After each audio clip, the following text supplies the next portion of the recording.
மச்சான் அடுத்த 2 நாள் நம்ம இங்கெல்லாம் இருக்க போறது இல்ல. ஏன் மொத்தமா இங்கே வந்துருவோமா? ஏய் 5 ஸ்டார் ஹோட்டல்ல இருப்போம்டா. என்னடா பேசுற? அதுக்கெல்லாம் ஏதுடா காசு? ட்ரீம் லோன்ல டீம் எடுக்கலாம்டா. ட்ரீம் உங்களை டீம் எடுத்தா இங்கே தான் வரணும், தெருவு தான் வரணும். டேய் நேத்து தான் 49 ரூபாய் 2 டீம் போட்டேன். போட்ட காசோட 10 ரூபா வந்துச்சு. சரி வந்துச்சு, அதோட நிறுத்திக்கோ. எதுக்கு தேவையில்ல? நான் சாப்பிட்ட சிட்டி கோழி சொல்றியா? நம்ம டார்கெட் 3 கோடி. எவ்வளோ? 3 கோடி.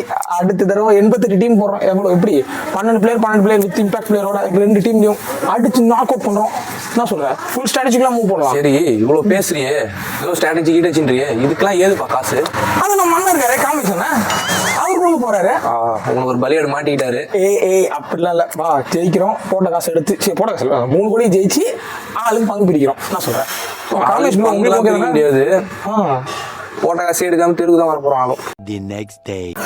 என்ன சொன்னேன்? 11 பிளேயரு, ஒரு இம்பாக்ட் பிளேயரு, அதை சேர்த்து 8 டீம் எடுத்து 1 கோடி இல்ல 2 கோடி இல்ல 3 கோடி எடுக்க போறோம்.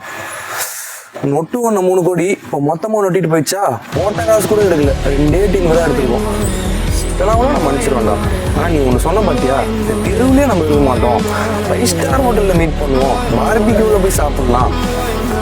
யாருக்கு நான் போய் தாஜ் போகிற மண்டலில் ட்ரீட் வைக்க போகிறேன். என்னென்னடா பேசினடா நேற்று என்கிட்ட ஃபோன் பண்ணி.